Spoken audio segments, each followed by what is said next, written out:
Seguindo aqui com a nossa análise do controle aversivo, né, baseada lá no capítulo 4 do livro Princípios Básicos da Análise do Comportamento, hoje a gente entra de cabeça na punição.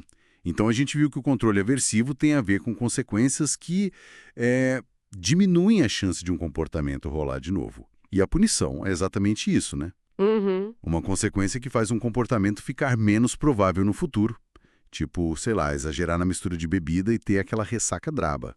Péssimo, né? Pois é, aí essa ressaca, a consequência, pode diminuir a probabilidade de você, quer dizer, da pessoa, misturar a bebida daquele jeito de novo. O comportamento foi punido. A ressaca é o estímulo punidor. Exatamente. E o mais importante aqui é a definição funcional, né? A gente só fala que houve punição se a gente observar uma diminuição na frequência do comportamento. Não tem essa de estímulo ser punitivo por si só. Ah, entendi. Uma bronca da professora, por exemplo, para uma criança pode ser super punitivo. Ela para de fazer o que estava fazendo. Para outra, que talvez busque atenção, pode até reforçar, ela faz mais. Faz sentido, depende do efeito. Isso, a função está no efeito que causa no comportamento. E aí, que nem no reforçamento, a gente tem dois tipos. Punição positiva e punição negativa. O raciocínio é o mesmo, né? Positivo, a gente adiciona, negativo, a gente retira. Exato, e é fundamental lembrar, os dois tipos, tanto a positiva quanto a negativa, vão diminuir a frequência do comportamento. O objetivo final é o mesmo. Certo. Então, na punição positiva, a gente apresenta um estímulo aversivo depois do comportamento. Aquele exemplo clássico, pessoa alérgica come camarão. Ou passa mal, tem aquela reação alérgica, apresentação do estímulo aversivo, a chance dela comer camarão de novo... Diminui bastante, né? Exato, diminui. Isso é punição positiva. Já na punição negativa, o comportamento leva à retirada de alguma coisa boa, um estímulo reforçador. Mas atenção aqui, geralmente é um reforçador de outros comportamentos, não necessariamente o que mantém aquele comportamento que está sendo punido. Como assim? Dá um exemplo. Imagina assim, alguém acessa um site meio suspeito no computador. Sei. E aí, o computador trava, para de funcionar. A pessoa perde o acesso a tudo o que o computador oferecia de bom, né? Jogos, trabalho, redes sociais. Essa perda dos reforçadores pode diminuir a chance dela acessar aquele tipo de site de novo. Ah, entendi. Perdeu algo bom por causa do comportamento. Isso. Outro exemplo. Usar um jogo pirata no videogame e, por causa disso, perdeu o acesso online do console. Perdeu um reforçador importante, jogar online, como consequência de usar o jogo pirata. Se o comportamento de usar pirata diminuir, foi punição negativa. Tá claro. Comportamento diminui. Negativo, igual retira algo que a pessoa gosta, que é reforçador para ela, comportamento diminui. É só uma descrição da operação, tá? Não tem nada de bom ou ruim no sentido moral. Perfeito. Mas aí fica a dúvida. Essa diminuição do comportamento pela punição, ela dura para sempre? Parece que não, né? O Skinner mesmo falava que... Isso, ele já apontava que comportamentos que foram punidos tendem a voltar quando a punição acaba. É o que a gente chama de suspensão da contingência punitiva. Tipo pensar numa pessoa que para de usar, sei lá, mini saia, porque o namorado critica muito. As críticas funcionam como punição positiva, né? Adicionam algo aversivo. Mas aí, se ela termina o namoro e começa a sair com outra pessoa que não tá nem aí pra roupa dela. A crítica some. A contingência punitiva foi suspensa. Exato. E aí, é bem provável que ela volte a usar as minissaias. O comportamento recuperou. O próprio Skinner mostrou isso lá nos experimentos com ratinhos, em 1938.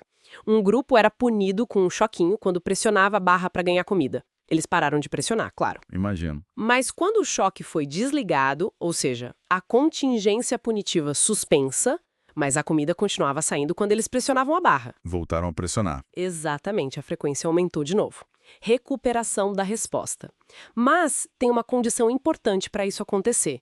O reforço original que mantinha o comportamento, a comida, no caso do rato, precisa continuar disponível. Entendi. E isso tem uma relevância clínica grande, né? Alguém que foi muito punido por falar em público, por exemplo, pode continuar evitando situações de falar em público, mesmo que, hoje em dia, não exista mais nenhuma ameaça real de punição. Fica com medo, né? Fica o comportamento de evitação. A terapia, muitas vezes, precisa criar um ambiente seguro para a pessoa se expor de novo à situação e perceber que, olha, aquela contingência de punição não existe mais E talvez agora seja até reforçador. Muito interessante isso. Agora, outro ponto que sempre gera confusão.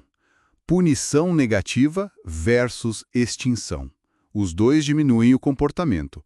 Os dois envolvem perder reforçador. Como que a gente diferencia? Ótima pergunta. Essa é uma confusão comum mesmo. A diferença é fundamental. Na extinção, o comportamento que antes produzia uma consequência reforçadora simplesmente deixa de produzir essa consequência. Ah, Imagina ligar para a ex-namorada. O que reforçava esse comportamento era, sei lá, ouvir a voz dela, conversar.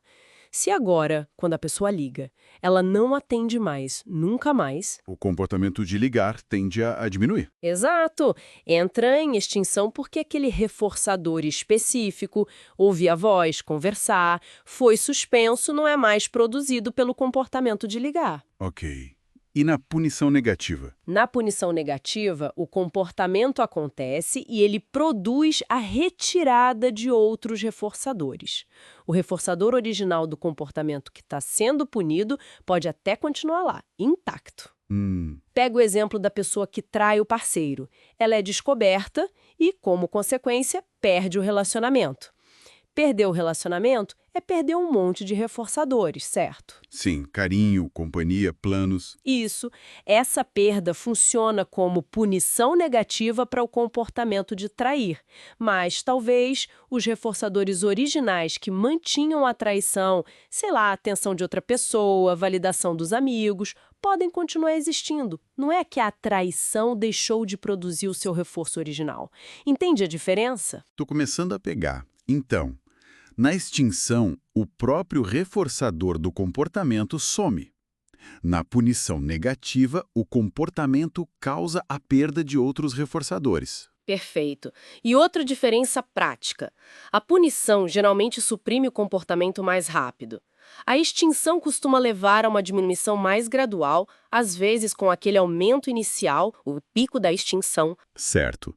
Vamos, por exemplo, do Joãozinho que você mencionou antes. Ele fala palavrão, os colegas riem em reforço. A mãe descobre e tira a mesada dele, consequência. Ele para de falar palavrão.